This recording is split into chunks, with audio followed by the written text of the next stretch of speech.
best dancers from across the globe are about to join me for the audition of a lifetime. ABC Mondays. Do they have what it takes to compete and be the next Dancing with the Stars pro? I'm here to win. Nothing is going to stop me. Our star judges will decide. This is what hunger looks like. It was 100% a wrong choice. Robert Irwin hosts. The next era of ballroom starts right here on Dancing with the Stars, The Next Pro. All new Mondays, 8, 7 Central on ABC, next day on Hulu. In 2004, Pixar Animation Studios gave the world a masterclass in creating believable family dynamics. In 2026, we try a whiskey that may or may not be out of this world. The film is The Incredibles. The whiskey is Bardstown Mars. And we'll review them both. This is the Film and Whiskey Podcast.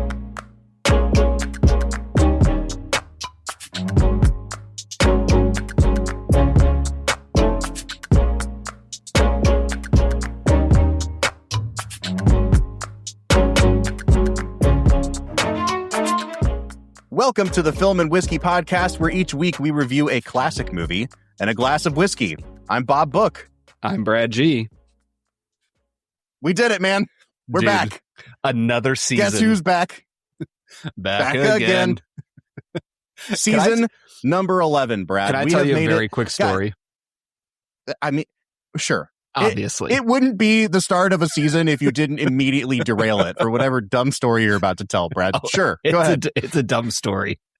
Okay, when great. I was like in middle school, my best friend Mike and I would play a game called Battle for Middle Earth, and you could make your own like Lord of the Rings heroes in this game. Like you could make like a wizard or like a Gondorian, but you could also make a troll.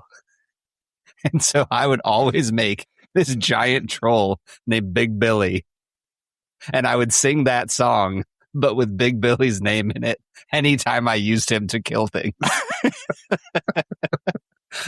It's like your version of Leroy Jenkins. It literally, yes.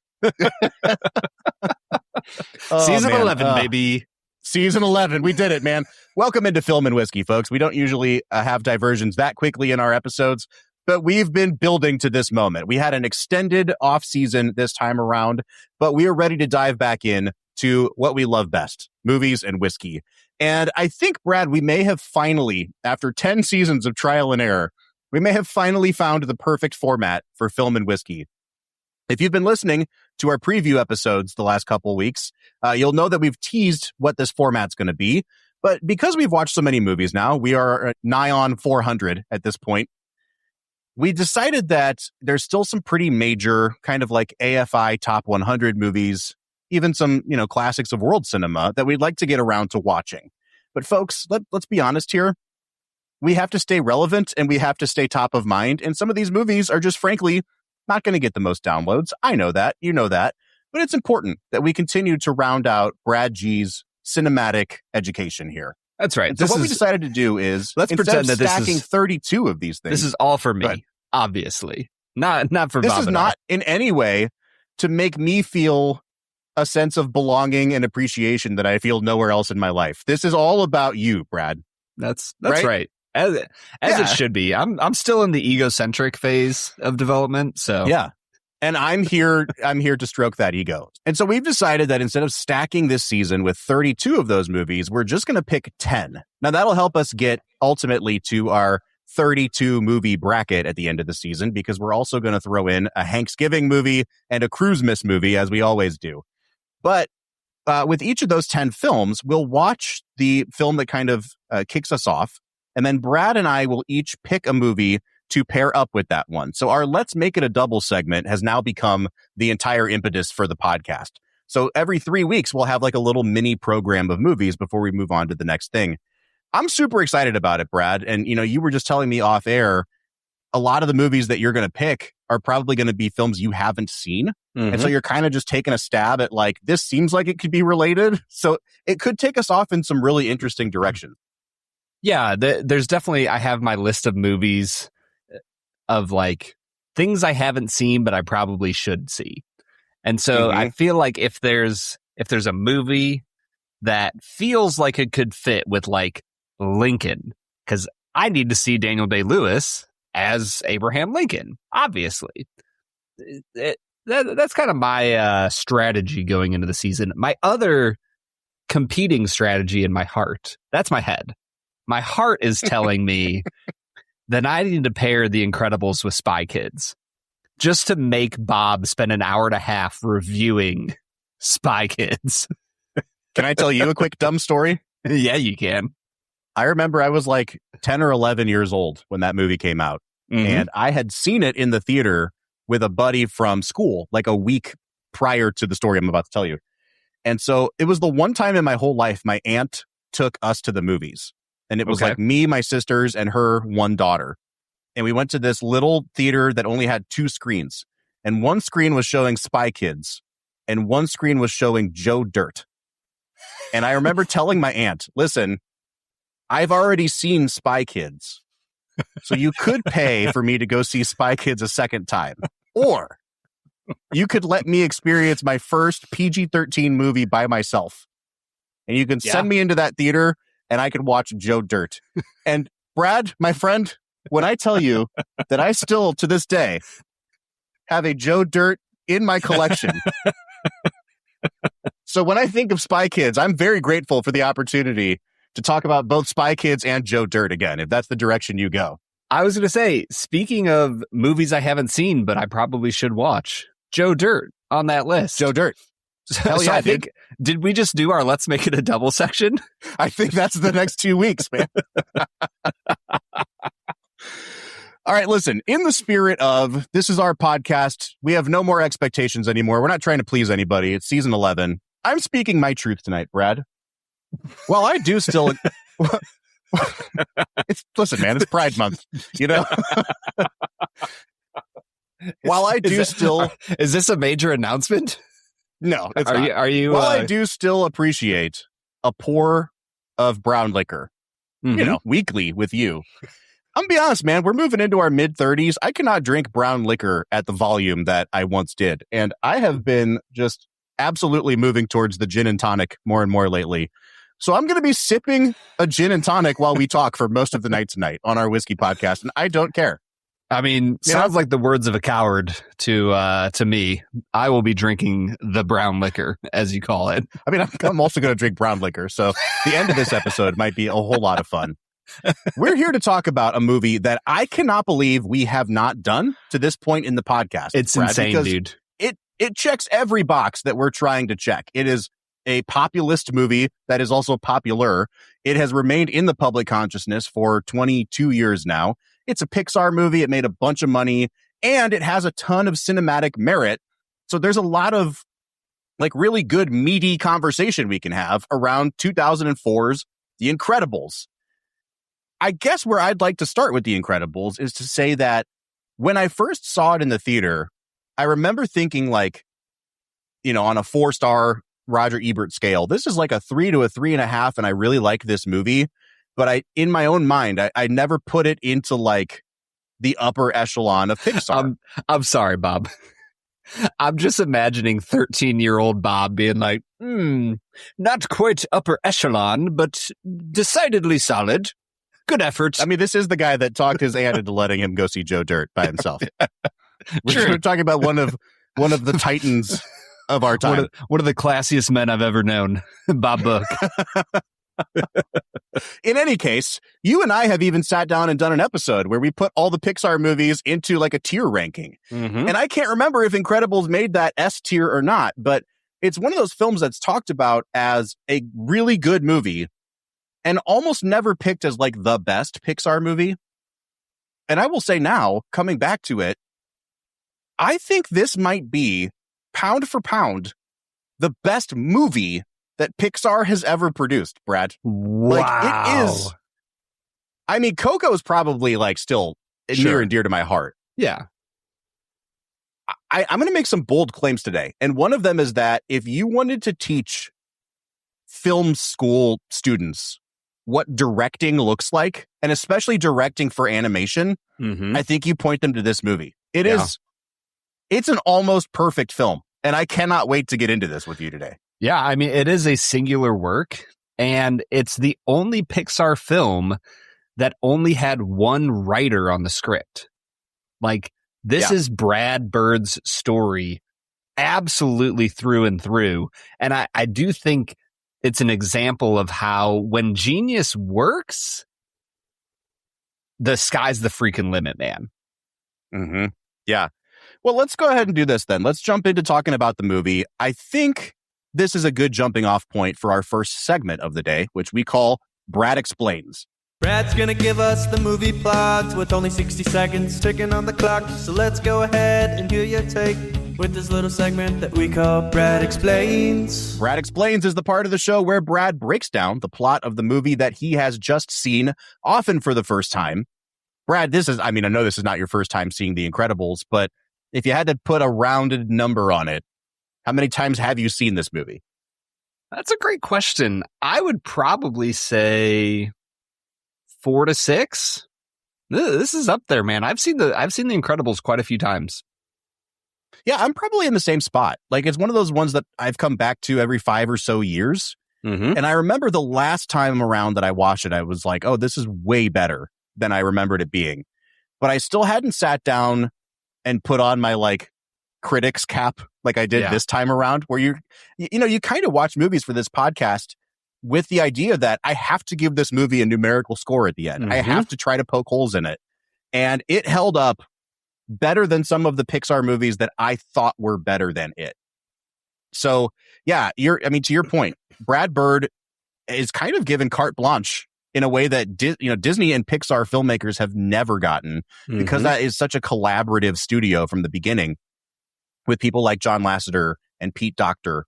And then you just have this one-off where this guy that made The Iron Giant comes in, and The Iron Giant was not a financially successful movie. It's not even a successful movie in Brad's eyes. I would say it's not even a good movie. So I really love that movie a lot, but I think this is the better film. It's crazy. At my church, like, I am known as the guy who hates The Iron Giant. There's like 4 or 5 people at my church that are like, anytime my podcast comes up, they'll be like, what is it, like The Iron Giant because you hate it? Yeah, let's just be real. You're in the minority on that opinion, Brad. Yeah, dude, the road to salvation is narrow. That's all I got to say. I guess so. Well, at least you can redeem yourself by talking about The Incredibles. See what I did there? Great segue. It's time for us to talk about the movie itself. We'll get back to the Brad Bird of it all. Brad, you get 60 seconds to spoil this movie. Now, folks, if you have not seen The Incredibles, first of all, I'm surprised. Like, it's been a long time. And most people have seen this movie at some point now. The way you said surprised was like you were looking down on them. This imaginary person. How do you avoid this movie for as long as it would take to get to this podcast? Yeah, I don't know, man. And also, if we're the people that finally inspire you to go watch The Incredibles, that's a feat unto itself. But if that's you, hit pause here, go watch the movie, come back and join us for the rest of the episode, because Brad is going to spoil the whole thing now. Brad, 1 minute on the clock, and go. The Incredibles is a film that follows the lives of Helen and Bob Parr, who in their greater known identities are superheroes. And these superheroes are eventually sued by the entire public, and they're forced to go into hiding. And so they live boring, dreary lives where they have children together. And eventually, Bob is approached. It's a real moratorium on childcare and raising a family. They have the worst lives ever, wherein they have kids. Eventually, Bob is approached to do some super secret superhero work, even though he's not supposed to. And he starts doing it, and he's lying to his wife. And then eventually he gets captured by Syndrome, this evil bad guy who he made fun of when he was a little kid. And then Syndrome tries to blow up New York City, and he can't because the Incredibles, they stop him. And then Boom. Jack turns into a demon. There it is. The Incredibles. Brad, as always, you have rounded into mid-season form here with Brad Explains from the get-go. This, man, what a clear and coherent summary of the film at hand today.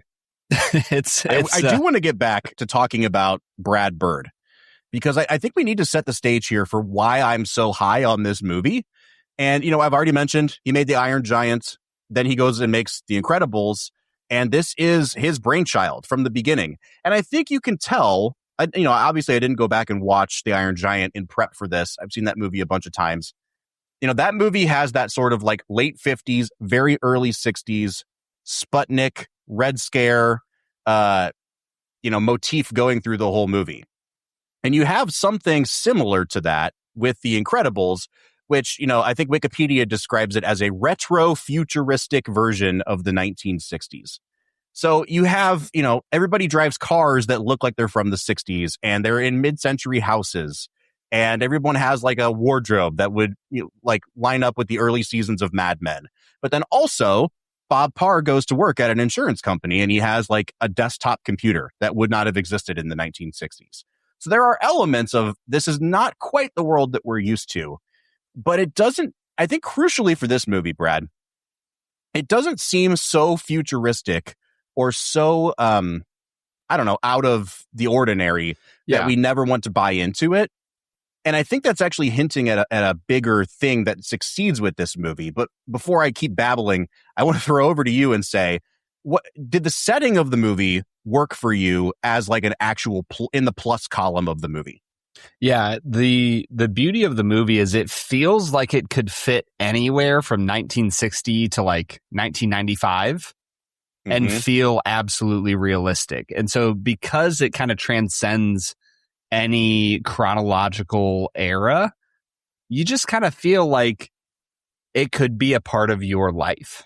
And, maybe we could get some Gen Z representation on here to let us know if we're crazy, but I feel like anybody could feel like this is happening in the real world.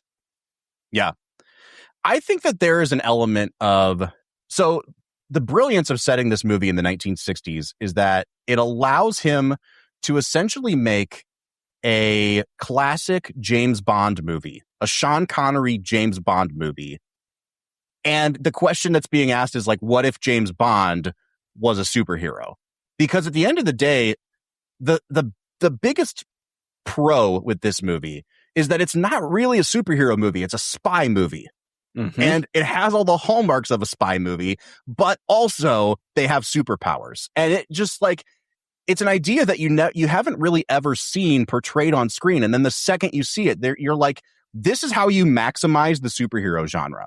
It's a slightly more sophisticated world than the one we're used to, right? It's not like superheroes in the rubble of New York City trying to like do whatever the Avengers do. It's we put on suits and we have conversations with femme fatales over dinner, and there's a little flirtation, and there's a freaking lava waterfall in the background, and you don't question it because it's James Bond. Like it immediately removes any sense of like barriers to entry or suspension of disbelief. You're just kind of bought into it.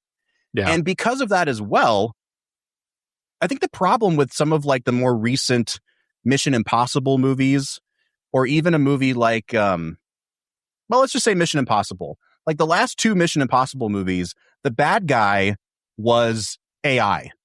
The bad guy was Claude, like living in the cloud somewhere. And I thought those movies kind of sucked, dude, compared to, they were still decent movies, but compared to the other Mission Impossibles, they didn't work. And it's because you need, in a spy movie, you need the tech to actually be lower fi than you think you do.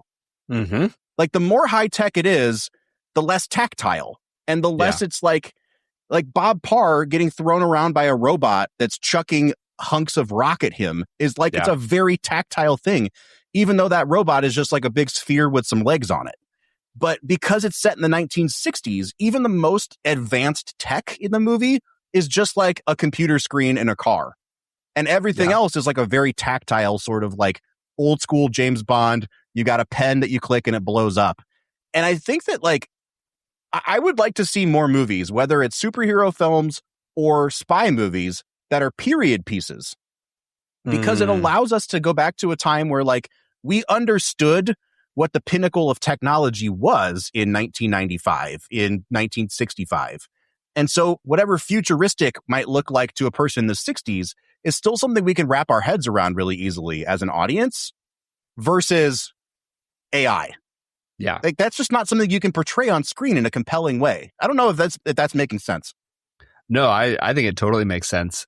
I think that the more interesting versions of AI that you get are probably like from back in the 90s or early 2000s, like the Matrix.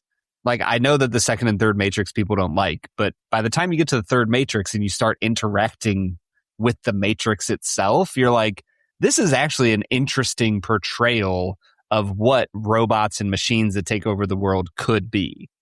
Whereas now it's like, how do you make a spy movie?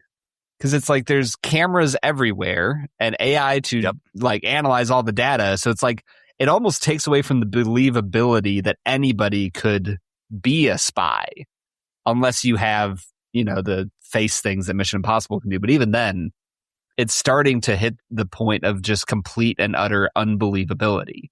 So I'm kind of with you, man.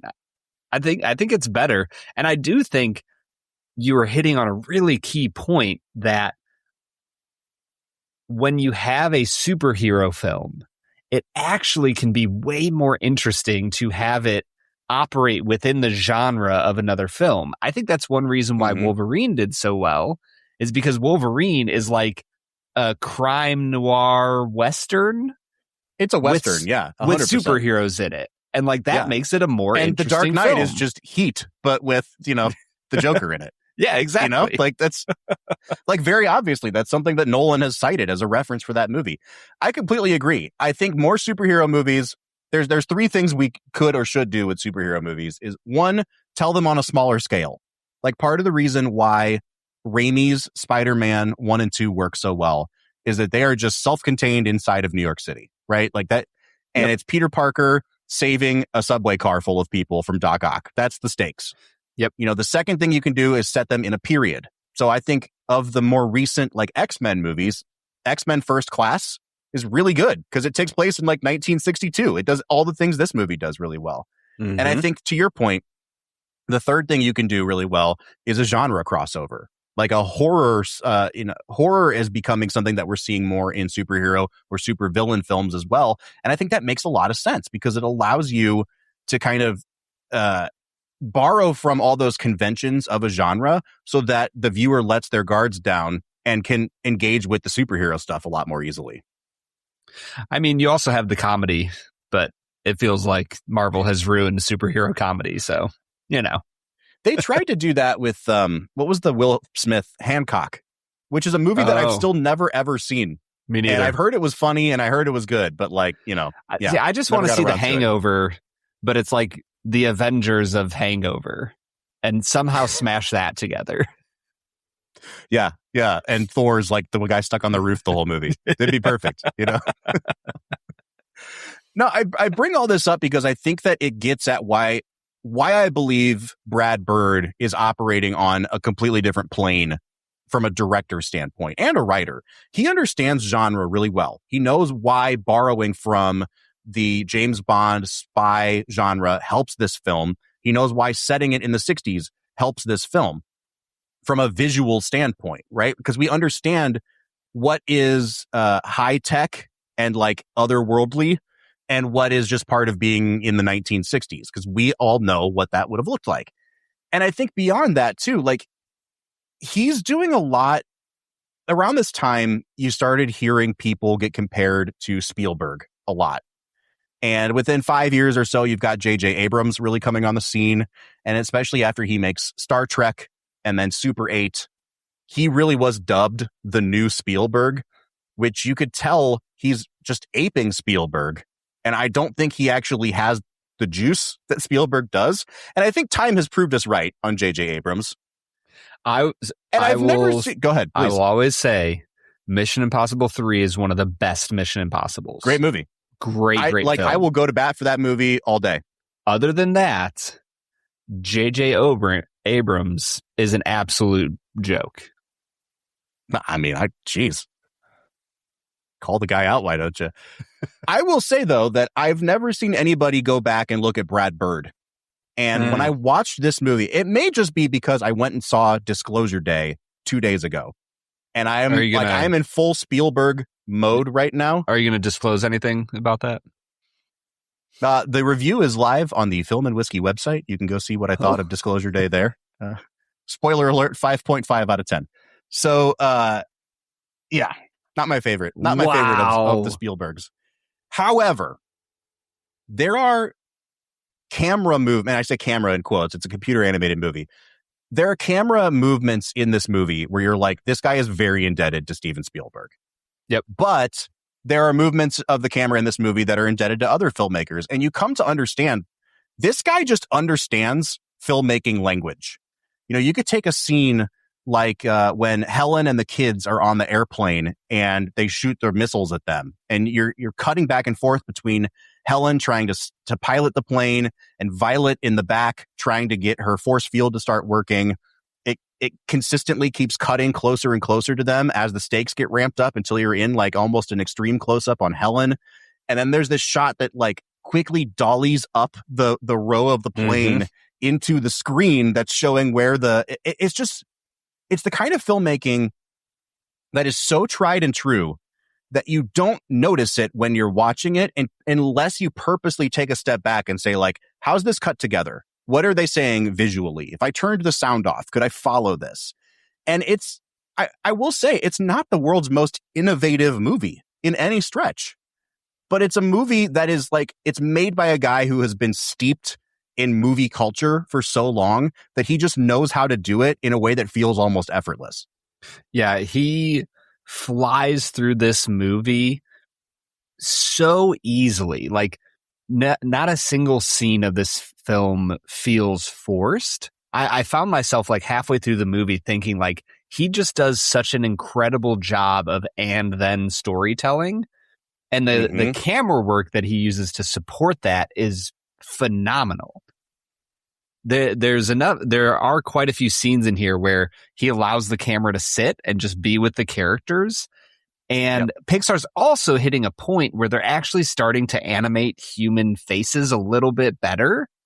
And I think that that's one of the absolute keys to this movie, because if you don't feel the realness of the family's feelings throughout the film, then the movie falls apart. But because they're hitting that level of animation, it really seems like it amps up the quality of this film.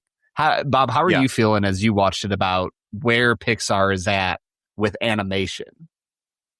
Well, I mean, I think watching it now, you're like, wow, they've really come a long way even since this movie. Oh, because yeah. the people do still look like dolls a little bit. But if you think chronologically of the movies Pixar has made to this point, they've really avoided humans for the most part. I mean, you get glimpses of Andy and Andy's sister and Andy's mom in both Toy Stories that come before this. And then you have Boo in Monsters, Inc. And that's pretty much it. I mean, I guess you get, like Darla in Finding Nemo the year before this. Like, you get some glimpses at humans, but this is their first story where it's like, not only are humans the primary characters in this, they're the only characters. Like, we're not doing fun dogs sidekicks in this movie. It's just people.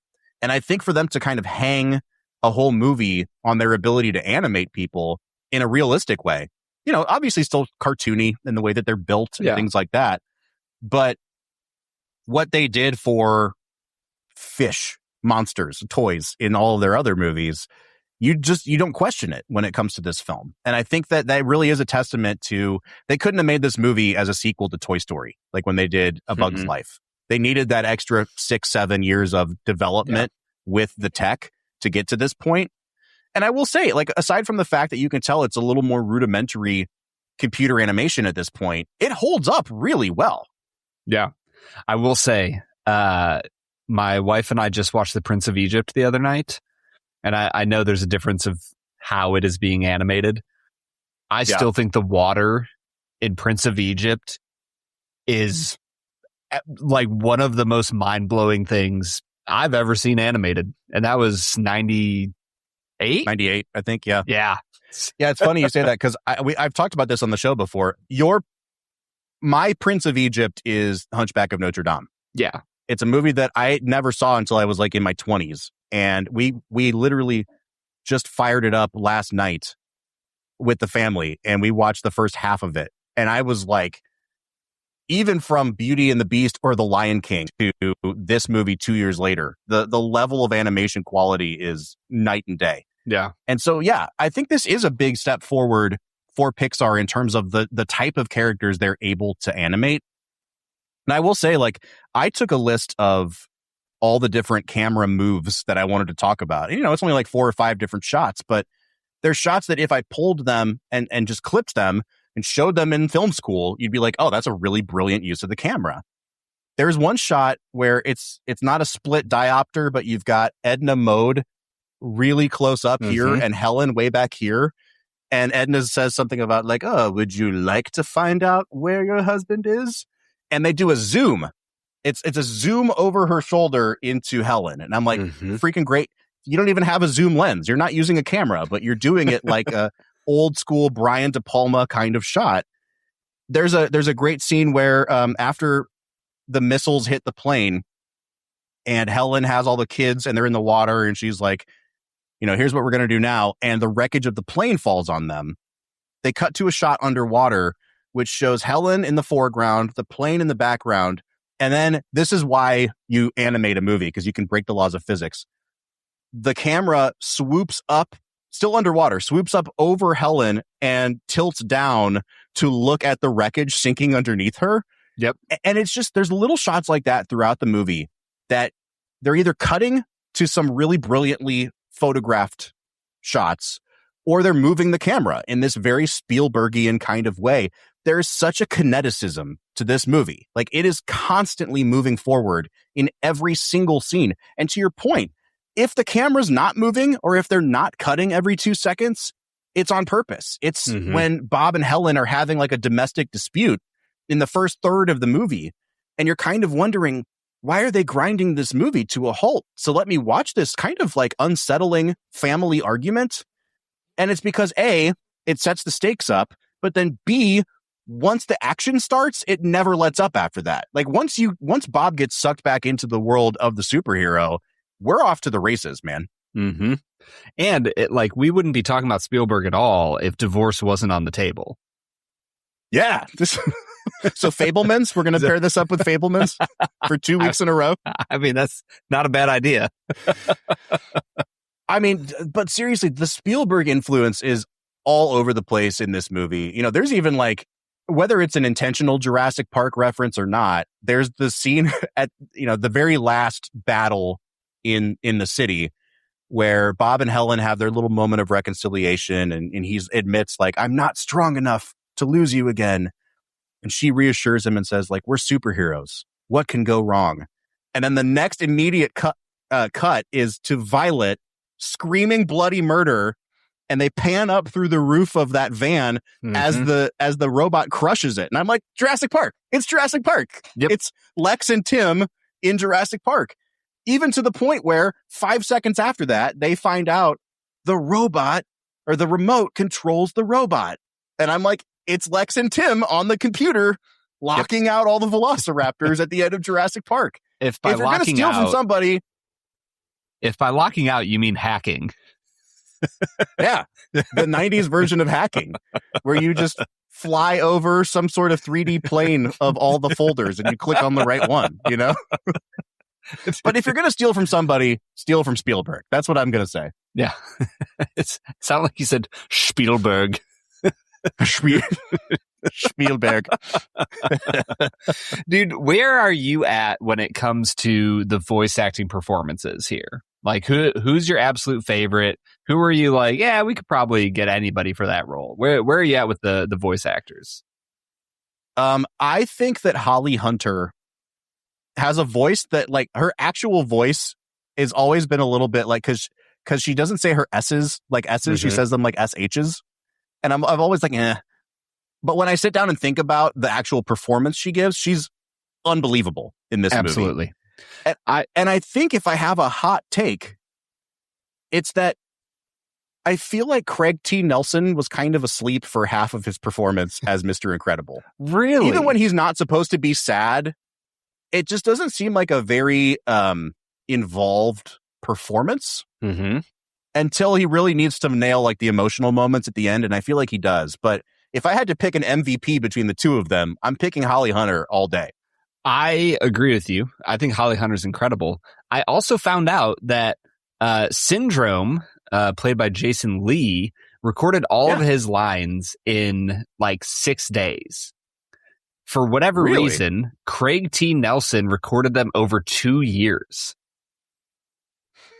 That's why he sounds so low energy. They'd had him locked in a room for 2 years. They wouldn't let him out. Yeah, he gets a call from his agent. They're like, "Hey, they need you back down there for Incredibles again." He's like, "Really? I'm not done." Right before all the clips that made it into the movie is him begging for water from his captors, and they're like, "You'll get water after you read this line, Craig." Helen, look out. I am absolutely with you. I think Holly Hunter is incredibly good. I will say, this is just a complete aside.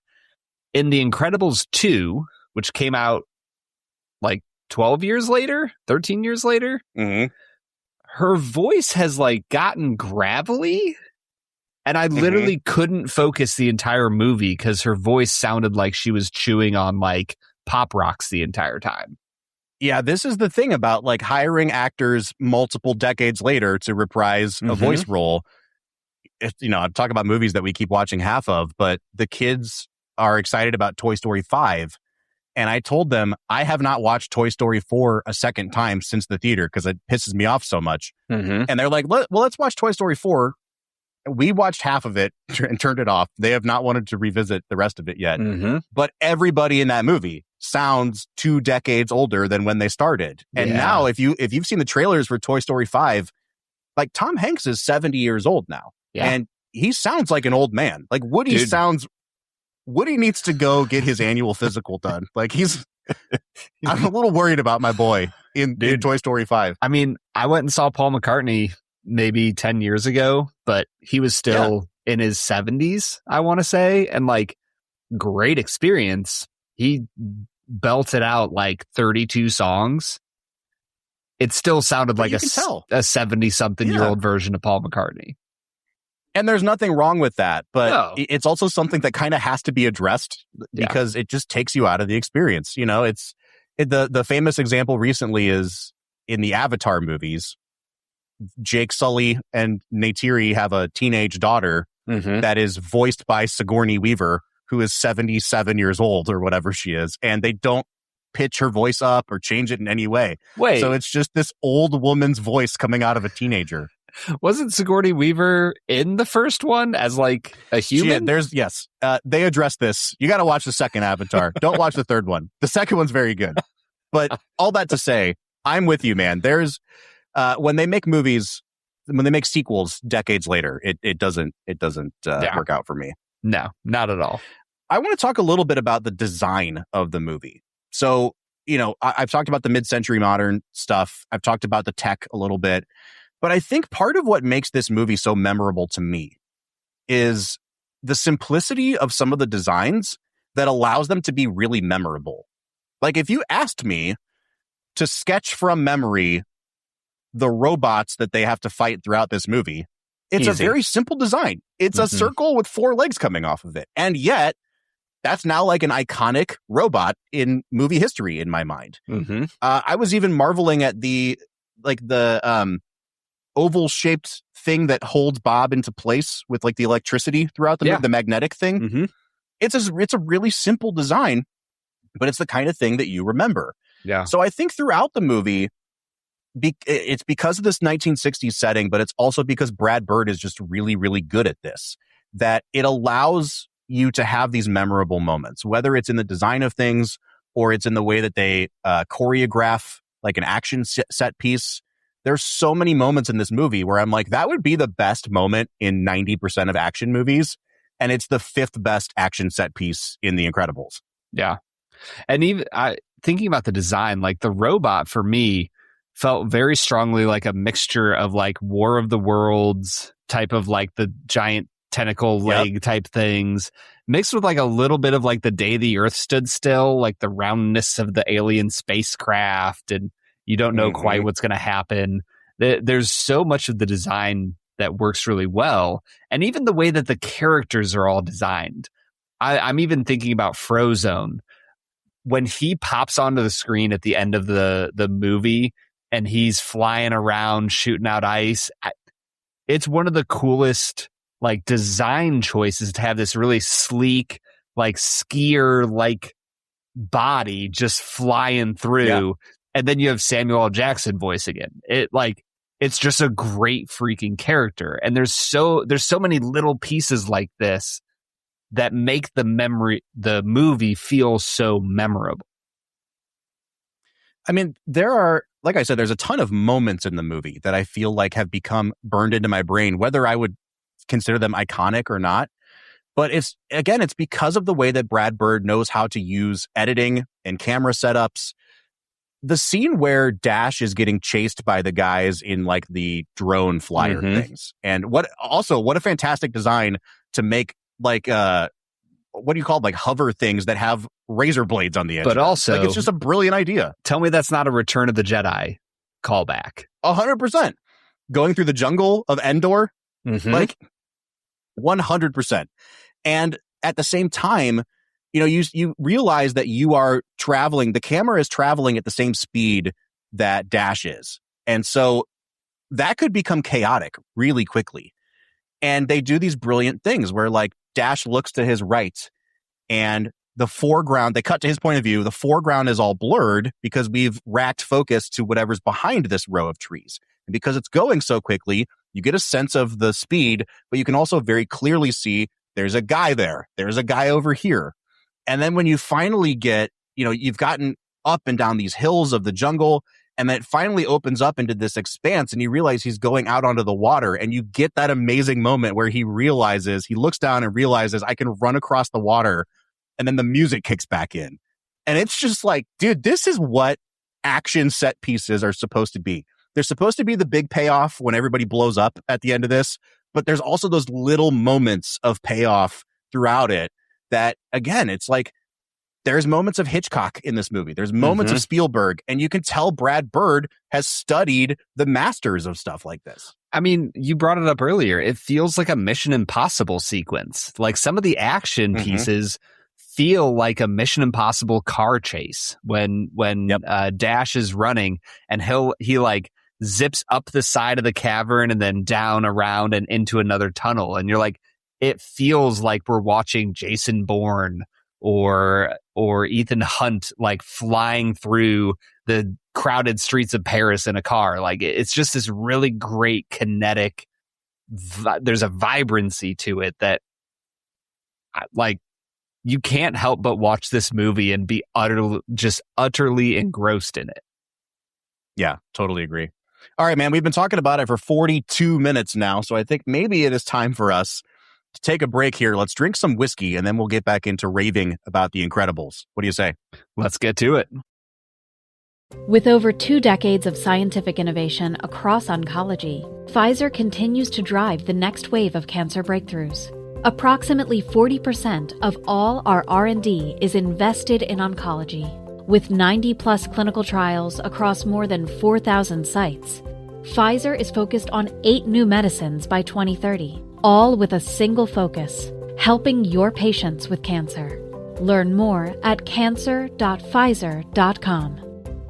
And we're live from the living room as Doug eyes up the matchday spread. He's reaching for the buffalo wing. Perfect! Hang on, what's this? Oh, he's gone for a can of Pepsi too! Incredible! What a finish! Sensational combination! Look at the delight on his face. There's no doubt about it. It just tastes better. Match days deserve Pepsi. Food deserves Pepsi. Grab a pack of Pepsi Zero Sugar for today's match. It's poetry in motion. All right, so today we are returning to our friends at Bardstown Bourbon Company with another one of their Distillery Reserve products. This is the Mars. Now, if you've seen bottles like this on our podcast before, it's because we've done, I think, every single Distillery Reserve release that they've put out over the last year or two. And I mean, the worst one that we drank, Brad, was still like an 8 out of 10 on average for us. These things are, I would say, like, industry leading when it comes to the innovative blends they're making, the finishing that they're doing. You know, the Cathedral French Oak, I still think is probably like one of the 3 or 4 best whiskeys we've ever had on this podcast. Easily. And Probably the Nothing best has bourbon quite we've ever reached had. that height yet, but like, yeah, it's incredible stuff, man. It's incredible. Also, there you go. It is incredible. Also, I'm just going to point out, if you're able to see this on video, 375 milliliters of ultra premium whiskey is a great amount. Like yes, more is more, but for the average consumer, the idea of spending money on luxury whiskey is like once every 5 to 10 years, you're going to do this. Whereas you want to get luxury whiskey, this is a $200 bottle of whiskey that you're spending $100 on. And it's more it's more than enough for you to share over a few weeks with some friends, enjoy it. Like the bottle's not going to disappear right away. I literally cannot say enough about the 375 bottle. I freaking love it, dude. Yeah, and I think to your point too, like if I'm the average consumer and I spring for a luxury bottle, I know that I'm only going to drink this on special occasions. And, you know, whiskey does oxidize after a while. And if I have a 750 milliliter bottle that is halfway gone and I'm not going to pull it out for another 6 or 8 months until somebody that I know appreciates it is going to be with me, like that bottle's just going to sit and collect dust and not be as good anymore. And I think this is kind of the perfect amount for, I want luxury whiskey. I know that I'm only going to have small sips of it throughout the course of a year or whatever it might be. And then this is my purchase for the year. I would 100% do that with the Cathedral French Oak. Oh, now, I know we're not talking about the Cathedral French Oak, but we've set the bar pretty high with this Mars. So what this is, and this is according to the label, it's a blend of Kentucky straight bourbon and single malt Japanese whiskey. Below that, a bespoke blend of Japanese single malt and rare American bourbon assembled in barrel and then aged together for 1 year. There are 2 Kentucky bourbons in here and 2 Japanese whiskeys. The Japanese whiskeys are 5 years old. Both bourbons are 10 years old. I'll put full specs on this in the show notes. We could spend a lot of time talking about the type of single malt, you know, the different regions of Japan and distilleries that it's come from. I will say this before we dive in, Brad. Bourbon is still like dominant in this. 77% of this bottle's makeup is bourbon. So it's, you know, I wouldn't call it finished in or finished with Japanese whiskey. It still is really like a marriage of the two. But bourbon is still dominant here. They do co-age them together, as I said. Now it clocks in at 109.8 proof. And I think that's kind of like the perfect proof point, man. I like when their stuff gets up into like the upper teens, like some of those Discovery series they used to do would be in like the 120s. They burned a little hot for me sometimes. And I think that they have really found their groove with these 107, 109 range. So I'm really excited to get into it. This is my first sip I've had of it. Yeah, I can clearly see from your bottle that you have tipped into it a bit more than I have, Brad. So I have one question for you. Notes. I want a little Please. Bob explains. What the heck is the word bespoke? And why do I see it all like, I feel like I never once heard the word bespoke until 2 years ago. Bespoke is a word that I encountered a lot because I used to read GQ magazine back in like 2010, 12 era when the skinny suits came back into fashion. I guess the best way to say bespoke is just like almost the way we would use artisanal, but it's more about like it's handmade, handcrafted. It's a blend that we made, you know, of our own 2 hands kind of a thing. A bespoke tailor or a bespoke suit is something that somebody like assembled for you from an artisan. Is it kind of like the idea that like God spoke the universe into creation? So I am bespoking this whiskey. I am bespeaking it unto you. Bespeaking this suit into existence. I'll tell you what, I'll look up a better definition while you give me your nosing notes on this. Dude, this Mars is incredible. I think that the nose had some really great like toasted marshmallow. It gets a little bit in the world of nuts, but not like peanutty. It's like more of an almond. There's some cherry on this. Yep. It gets into like a really nice plum vibe. I am absolutely loving this. I think it is a really delectable nose. I'm going to give it an 8.5 out of 10. Yeah, there's some type of beer that this is reminding me of. I want to say it's like a peanut butter porter. It's got these really dark, it's like in between a peanut butter porter and like an Irish red stout. Like there's just something about that sort of caramelized malt and barley that is really present here. And then the two dominant notes for me, you absolutely nailed it. It's cherry and almond. This is like an almond cake with cherries dripped on top of it. And then like you're drinking it with a really good dark caramely beer. It's probably not the most complex whiskey I've ever nosed, but those three notes are so interesting and so out of the ordinary for what we typically drink that I'm riding high on this one. I'm going to give it a 9 out of 10 on the nose. Dude, the palate is just as good. For me, the dried plum, raisins really comes through strong. There's a bit of like a candied almond, like it's taking on a really sugary vibe. And underneath all of that, it's almost this like creamy vanilla pudding that I absolutely love. Once again, I'm at an 8.5 out of 10 on the palate. Yeah, man. I have to look up the name of this cereal. Because we were a little poor growing up, and so we always had to get the Save-A-Lot brand. Yep. And it was called Dragon Puffs. But even when I Google Dragon Puffs, nothing's coming up. I'm getting Puff the Magic Dragon, and that's not what this reminds me of. But it's like the malto meal, like those little puffed barley caramely cereal. I get that underneath all of this. And yes, I get some dark stone fruit. Like it is very plummy to me. But what really excites me about this, I've been talking nonstop about how lots of the whiskeys we've been trying lately have just been turning really bitter on the back end for me of the palate. And there is this really, really nice, lovely caramelized barley note underneath this that keeps it sweet throughout the entire experience. Once again, I don't know that this is incredibly complex, but it is really decadent. And I'm digging it, dude. I'm going to give it a 9 out of 10 again on the palate. And the crazy thing is, when you get to the finish, it just gets better.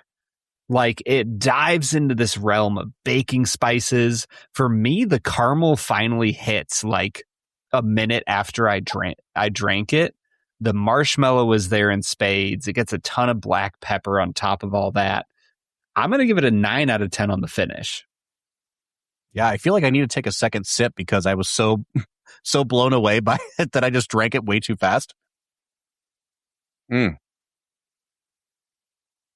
So the two Japanese malts that were shipped over to Bardstown, one was finished in Sakura wood, which apparently is like a really tricky and finicky kind of wood to finish in. And then the other malt that was shipped over was finished in plum liqueur barrels. So that's where we're getting that plumminess from. I do think that on the finish is where it tips in just a little bit to that sometimes bitter barley flavor we get on some scotches and Japanese whiskeys, obviously. And you get just a touch of that sort of like char ashiness as well. So it's the least sweet part of the experience for me, but I still think it's long lasting. It's mouth watering. It carries a hint of that sweetness with it. I'm going to come down to an 8 out of 10 on the finish, but I still think it's pretty phenomenal. And I think across the board, I think I'm going to give it a 9 out of 10 on balance here, Brad. I think I'm going to give it a 10 out of 10 on balance, Bob. I think that this is not the most insanely complex thing we've ever had, but it's complex enough. And all of the flavors within that complex wheelhouse work incredibly well together. Yeah. I really freaking love this whiskey, man. I think this is the second best one they've done behind the Cathedral. I would agree. Like that's like in my pantheon of whiskeys we've ever had on this show. So that's saying something here. On value, I can't decide if I want to give it a 9 or a 10. Like it's only $100. You are only getting 375 mils. The problem is they call this the Distillery Reserve because you can only get it at the distillery. Or I think maybe some select online retailers. Every one of these has sold out, the releases. So then you have to pay markup on it. I think at $100, this is a 10 out of 10. Yep. Maybe I will split the difference here and I will give it a 9.5 overall on value because it's been out for a couple months. We're just getting around to trying it. I don't know what the availability looks like. So I'm going to play it safe and give it a 9.5 here. Yeah, I'll give it a 9 out of 10.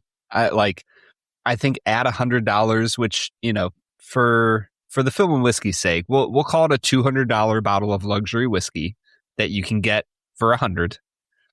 Mm-hmm. I'll give it a 9 out of 10. This is an absolute excellent value for luxury whiskey, especially for the fact, and I'll come back to it, that you only have to spend $100 for a half bottle that you're not going to waste, and it's not going to go bad. Yep.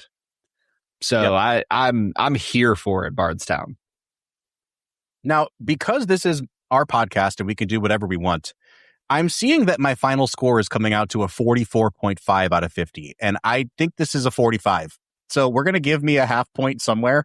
Wherever you think I should get a half point, let's put it on the finish, because I only gave that an 8. So we'll say I gave it an 8.5 because I want this to hit the 45 mark. I know what a 90 out of 100 whiskey tastes like, and this is that. This is so, absolutely Brad, I'm at a 45. What are you at?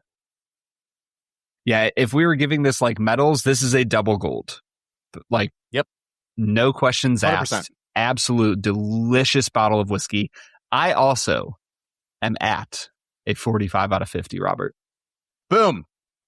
Taking us to a 90 out of 100, or a very easy to average 45 out of 50. We are setting ourselves up for a really rough season of whiskey, Bob. Because we maybe hit a 45 out of 50 on 5% of our whiskeys.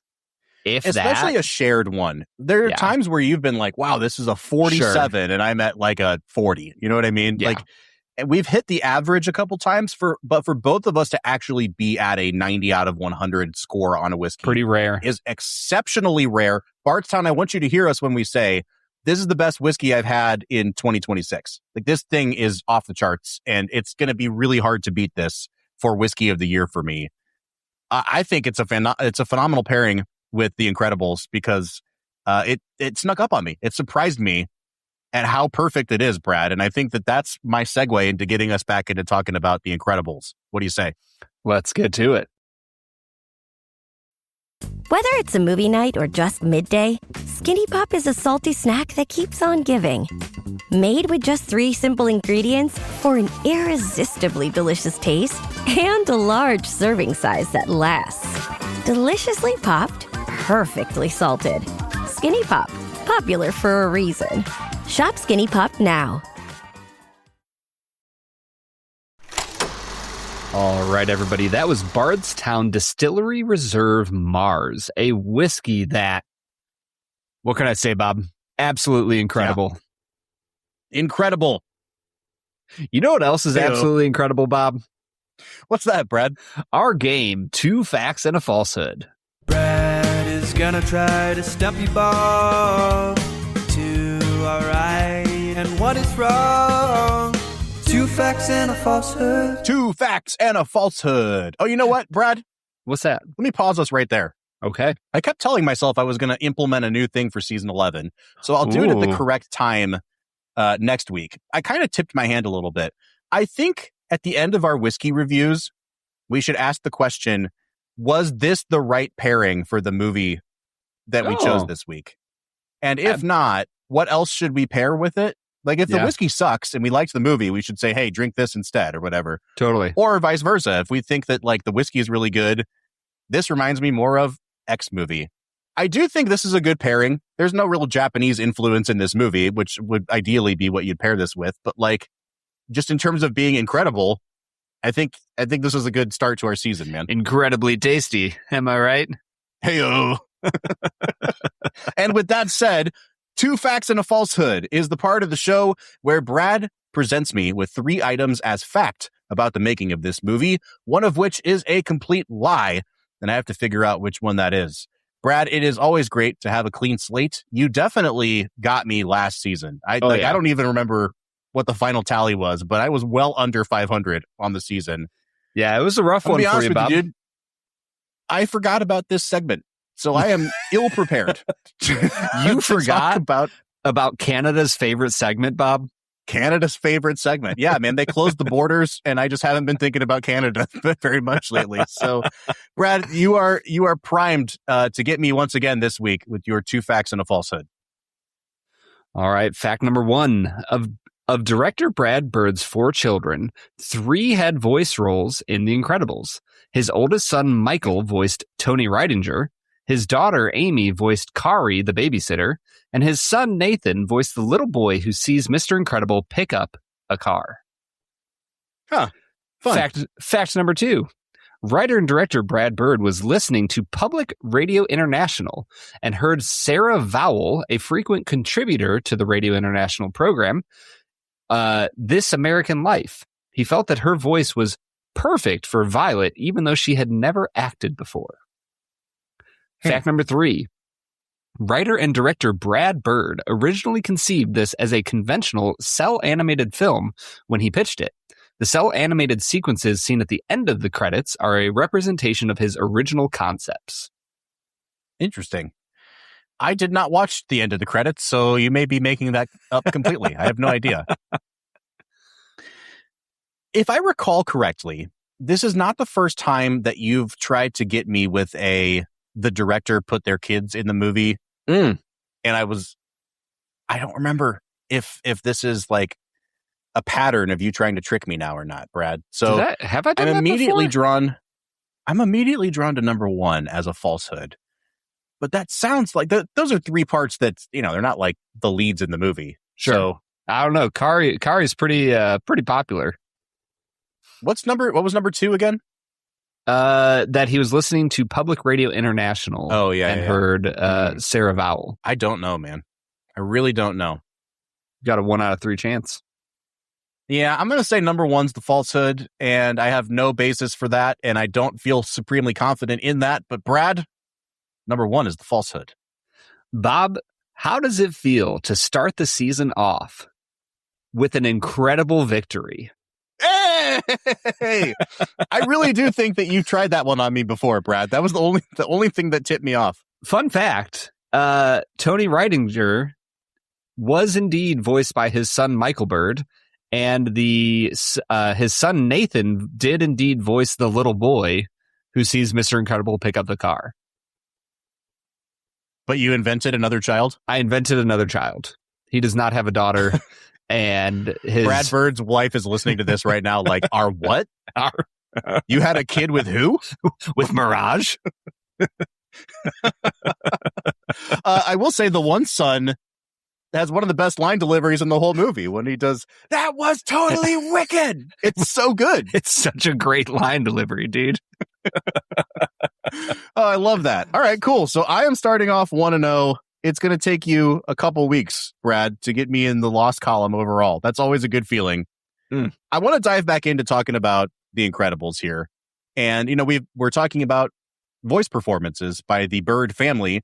We should not neglect to talk about the fact that Brad Bird himself, in addition to directing and writing this film, voices perhaps its most iconic character in Edna Mode, the designer of the suits for the Incredible family. And I gotta say, man, like this is obviously a character that I use the word iconic. Literally one of the most instantaneously recognizable Pixar characters in the entire history of that studio. Edna. The design Mode. of the character, the design of the character is based on the very famous costume designer Edith Head, who did most of the gowns for all the Hitchcock movies we've talked about. Even I have heard of Edith Head. Yeah, see? Exactly. So, Edna Mode, Edith Head, like I get it. But it wasn't until this time around, Brad, and I have never seen anybody report on this, so I could be making it all up. There were some of the line deliveries that Brad Bird did with this weird, nondescript European accent he was doing. And I sent Brad a clip of Peter Sellers as Dr. Strangelove. And I was like, man, if he wasn't at least a little bit inspired by this weird Kermit the Frog, Peter Sellers voice, I would be shocked, because there really are some huge similarities in the voice work between those two. Oh, absolutely. Peter, I mean, let's be honest, dude. Peter Sellers as Dr. Strangelove is one of the funniest performances of all time. And they absolutely share some of that stilted affect and just the way they bring out the voice is so similar. I think that's absolutely a great take. Lily Tomlin was considered for the part of Edna Mode, but she heard Brad Bird's voice and was like, I think you already got it, guys. Like, I think you're set. The crazy thing is that he's so good at that voice. It doesn't sound like a man doing a woman's voice. It just sounds like a woman with a low voice.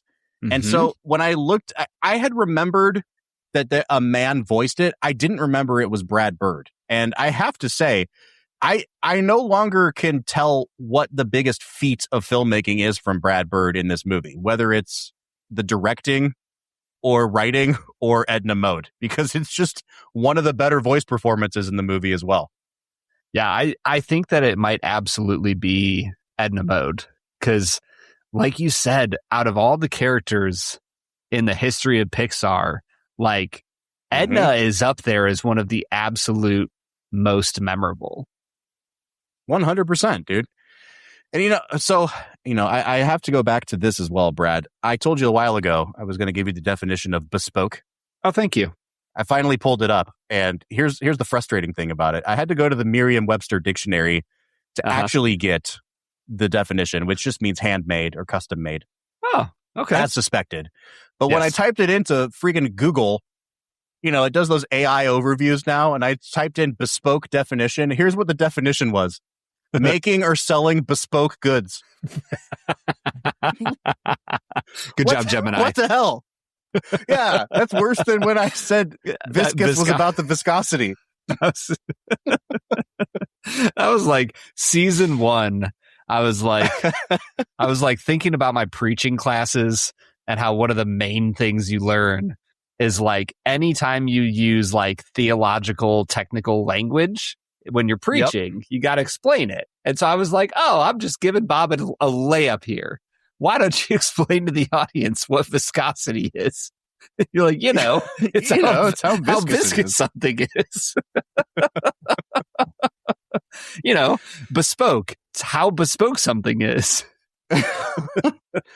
So all of my remaining notes on this movie are very scattershot. I would like to touch on all of them before we get out of here, but I don't know that we can go much farther without talking about the score for this movie. We've talked about the composer, Michael Giacchino, many, many times. And I think that he is probably at this point, people don't have the name recognition that they do with like a Hans Zimmer.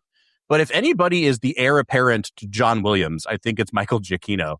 Okay. And I came to find out this was his first movie. Like, he had not done anything for film or television before. I think he maybe had done some TV and he had done video game scoring. But they originally offered this score to Lalo Schifrin, who was the guy that wrote the theme song to Mission Impossible. And he passed on it, and then somehow it got kicked down to Michael Giacchino. And I just love that from the get-go, you could tell Brad Bird gave him the directive of think Mission Impossible, think James Bond 1960s, this real jazz-inflected, upbeat, and he nails it because you get that icon. I keep saying iconic, but like super memorable, dun-dun-dun-dun-dun. It's a great little theme that you could play on a horn if you wanted to. You could play it with a full orchestra, but it's the kind of like stinger that it reminds me of dun-dun-dun-dun-dun-dun Batman. Like it's concise and it's an earworm. And I think to build the score off of that, I don't know, man. Giacchino's done probably better scores than this since then, but it sets him off on a good start. So if you want to go down a little bit of a rabbit hole, talking about the heir apparent for John Williams, he scored. I was like, you said video games, and I was like, I feel like I've heard his name in this realm before. He provided the score for the very first Call of Duty game, and this is like before Modern Warfare. He also scored a lot of the Medal of Honor games. And the first Medal of Honor game opens up with a video game version of Saving Private Ryan D-Day. Like, it's almost a shot-for-shot ripoff of Spielberg. So, Michael Giacchino, he knows what he's doing. Yeah.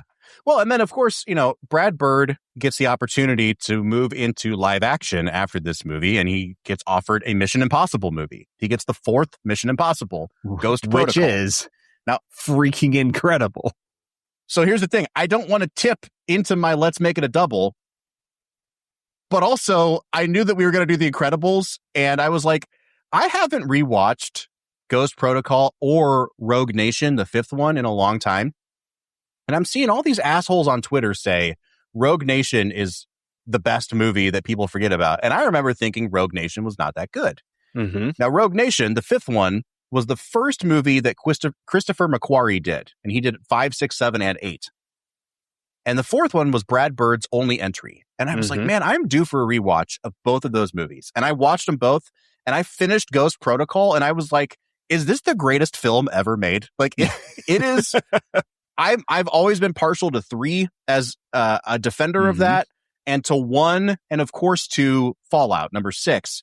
And then I watched Ghost Protocol, and I'm like, this might be the best Mission Impossible, like pound for pound. Yep. Like Fallout has the best stunts. I think Ghost Protocol might be the best movie because you can tell that there's a guy behind the camera, like De Palma in the first movie, that just knows movies. And I say all that to say, it makes perfect sense that Brad Bird would be handed a Mission Impossible movie. And it also makes perfect sense that Brad Bird would say to Michael Giacchino, come with me to do the score for this Mission Impossible movie, because you've already basically done it with The Incredibles.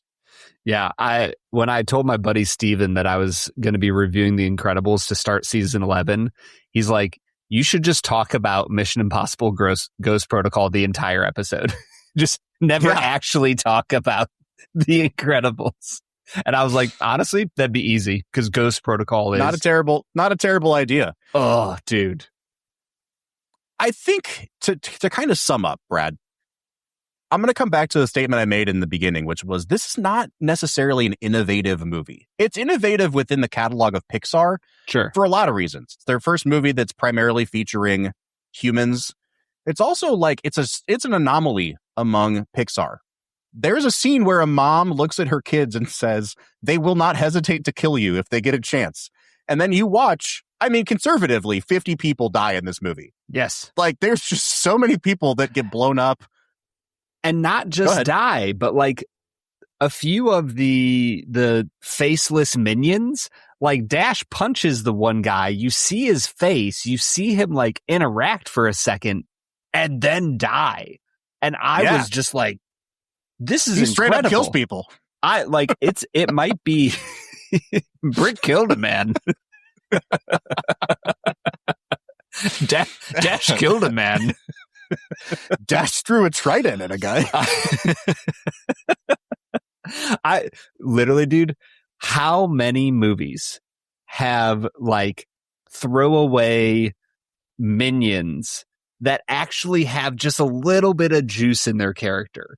And yet there was like 4 or 5 different little minions that had throwaway lines or little like facial expressions that brought them to life in a way that you're like, oh, this world feels incredibly real and vibrant. Yeah. And it's because they put so much care and attention into those little things. Well, and to go along with the little things, there's a scene where Mr. Incredible has to sneak into... It's right before he like encounters the computer that shows him that like all the superheroes are dead, which is a great sequence. Sort of like odd, great sequence because they intercut it with Helen's revelation that he's been doing something apart from her, right? But right before that, he has to infiltrate the building, and he finds this kind of like automated, I don't know, tram with a little pod on it, and you watch the tram. He's clearly like ripped it off of its hinges. And it comes up to these 2 minions, like sparking and smoldering, and it cuts to behind them. And so you see the little minions and you see the pod or what's left of it. And they're going, huh, what's going on? And all he does is tilt the camera up until you see the light of the moon. Dude. And in front of the moon, you see this object coming at them. And I will say it's pertinent to this conversation because those guys are dead. So like dead. He just straight up murders 2 men to get into this building. But it's also such a great, it's creative, but it's also economical. You don't have to cut to Bob in the bushes with a thing ready to throw it. It's just like, we know that it's gone for a reason. They don't know it. Where's it at? It's coming sometime, and then we see it falling into frame. And again, it's one of those. Go ahead, Brad. And then you also get how Helen enters the secret fortress. And I love how they give all the characters their different vibes and how they go about being a superhero, because you get Mr. Incredible, who is just, all brawn, no brains, and he yeets this car to kill two men. Whereas Helen is like, I'm going to use my Elastigirl thing to be real sneaky and make my way in stealthily. And it makes the world feel so absolutely alive.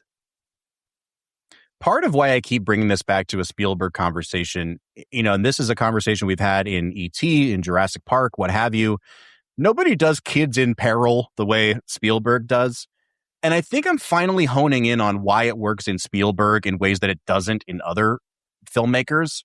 There's kids in peril in the first Jurassic World movie where they're in that bubble pod and they're getting hunted by dinosaurs, and you don't care at all. I'm like, these kids could die in front of me. I would not care. So it's not just that the kids are put in peril, but in movies that Spielberg either directed or produced, like The Goonies, it's an important calculus where you have this idea of you have to believe that these people actually want to hurt children, which raises the stakes. These are bad people in The Goonies who might kill these people. Or it's a Tyrannosaurus. It does not care that you are a child. It's hungry and it's going to eat you, Lex and Tim. But you also have to believe that the kids have the ability to get out of that situation because you've established that they are skilled at something leading up to that. So Lex and Tim can defeat the Velociraptors because we've established that she's good at this thing called computer hacking, right? The Goonies working together can outsmart the people that are trying to rob the treasure. And in this movie, you get to that point where it's just Violet and Dash against guys with machine guns and serrated edged drones flying after them. Mm-hmm. And you have to believe that these guys want to hurt them, but that they also, if they dig down deep enough, have the power to defeat these full-grown men. And it's the most Spielbergian that I've seen a situation like that outside of a Spielberg movie. I think he captures it perfectly. And the girl in the red coat knows Oscar Schindler, so she's set. She's good. Yes, dude. And that's the end of our podcast, Brad. Just forever. So it's been good doing this for 11 seasons. I'm sorry, man. You start talking about how Spielberg does a great job with kids in danger. I mean, you don't actually see her in danger. You see her walking around, and then she's not anymore. You know the historic context. So there's historical danger happening. Sure, just out of frame.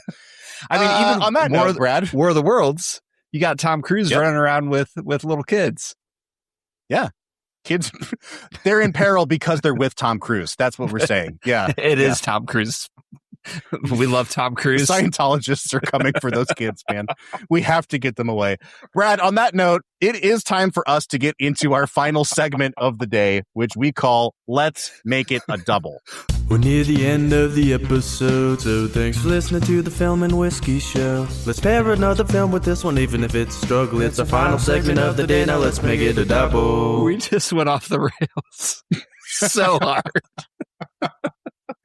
Oh, man. Let's Make It a Double is the part of the show where we pick a movie to pair up with this one to make the perfect double feature.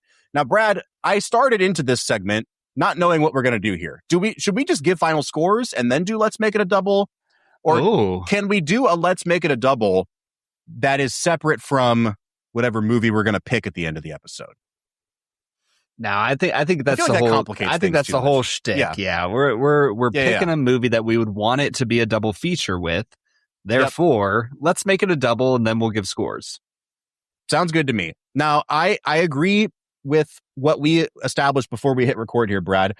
You're gonna pick the first pairing after every one of our 10 movies, because if you pick something wild, I've seen enough movies in my life that I feel like I can pick something else to kind of make it cohere and makes sense as a group of three. But it also introduces you as the absolute chaos agent in our dynamic here, which we've always known about you. Always been my dynamic. Yeah.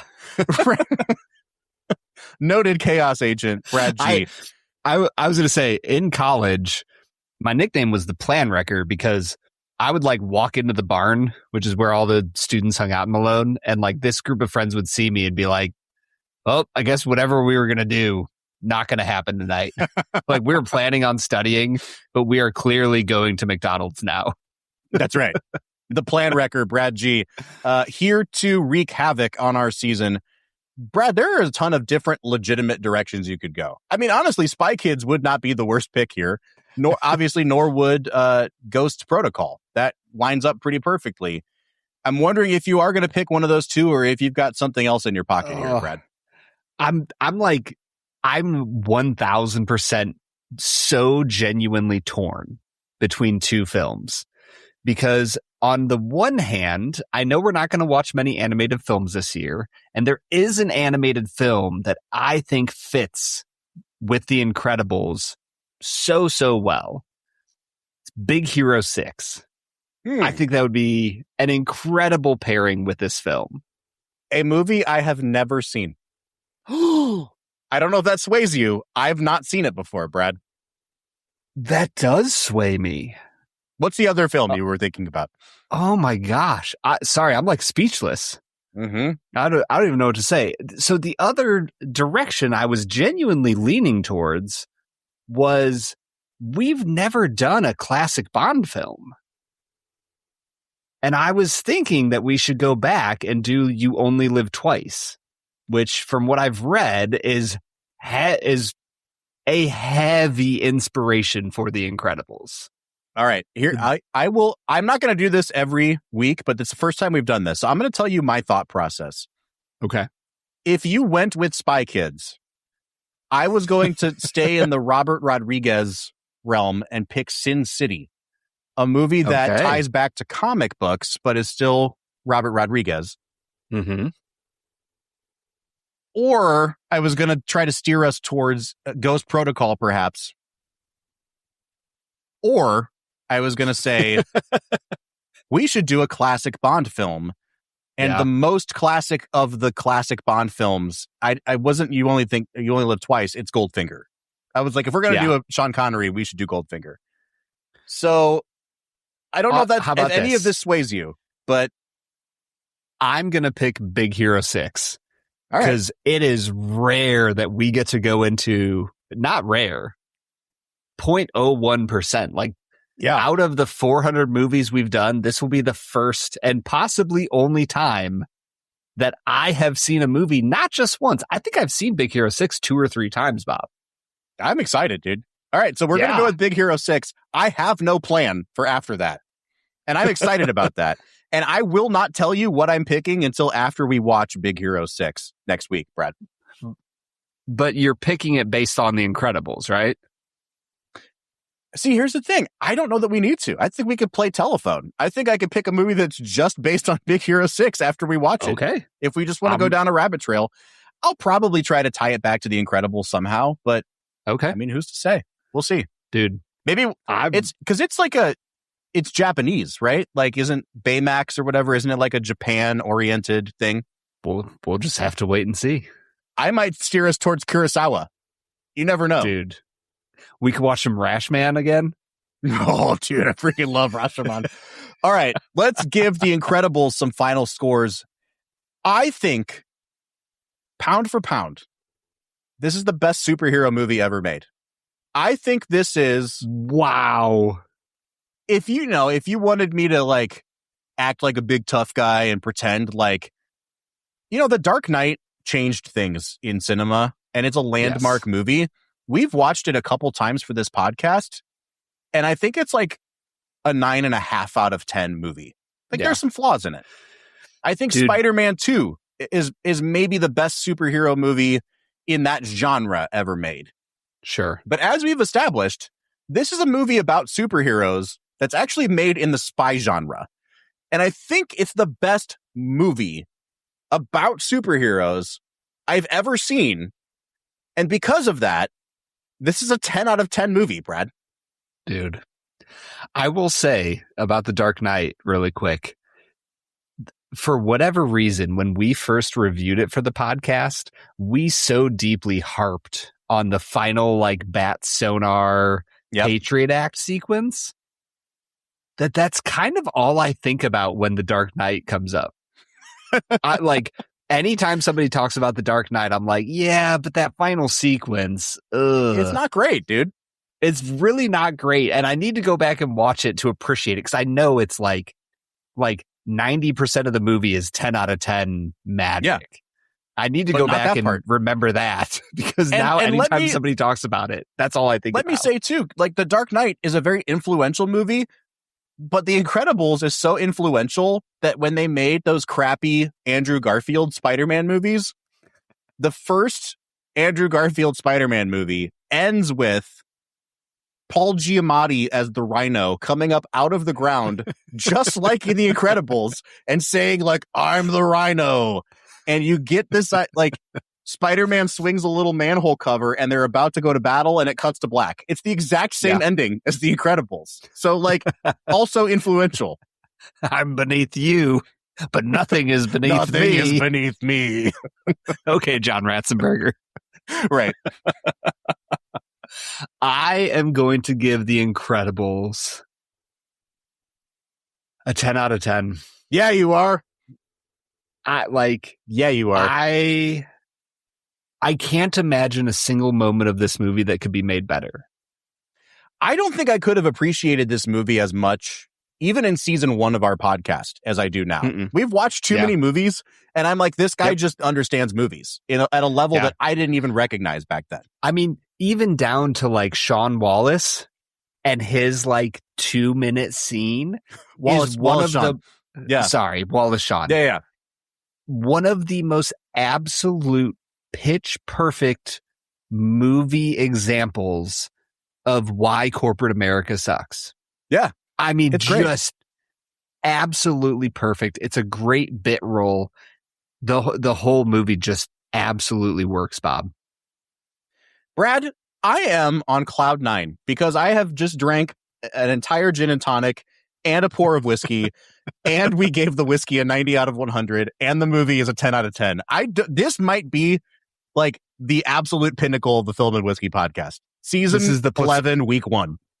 We have reached nirvana. This is the platonic ideal, Bob, right here. This is it, man. So, guys, we want to know what you think of The Incredibles. Is it a 10 out of 10 for you? And I think crucially, the corollary to that, when was the last time you watched it? Because I hadn't watched it in probably 5 years, maybe longer. You are due for a rewatch if you haven't given this movie a 10 out of 10. Go back and watch it again. Let us know what you think. You can find us on any one of our social media platforms: Facebook, Twitter, Instagram, TikTok, or YouTube at Film Whiskey. Bob, it sounded like you were going to tell them, like, just watch it over and over and over again until you give it a 10.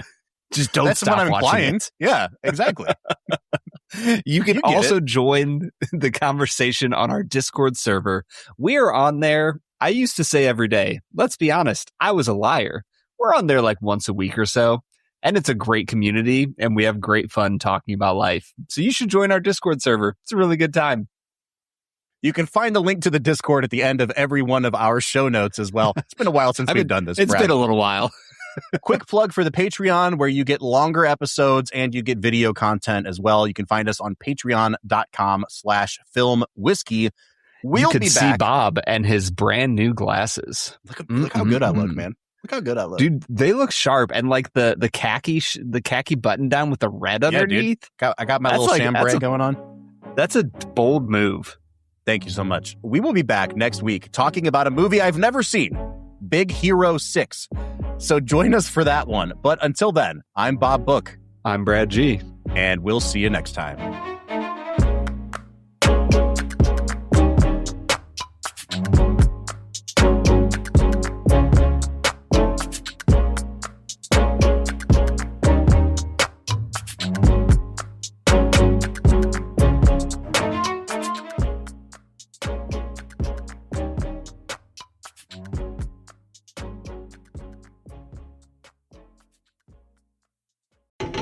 a burst pipe, a dead water heater, the AC calling it quits. Who do you call? HomeServe is an easy way to handle unexpected home repairs with plans covering stuff basic homeowners insurance usually won't. Instead of scrambling for a contractor, you make one call to get the repair process started. Join the millions of customers who trust HomeServe right now. Go to homeserve.com/podcast for 50% less your first year. That's homeserve.com/podcast. Savings compared to renewal price void in Florida. Hey, it's Ryan Reynolds here from Mint Mobile. Now, I was looking for fun ways to tell you that Mint's offer of unlimited premium wireless for $15 a month is back. So I thought it would be fun if we made $15 bills. But it turns out that's very illegal.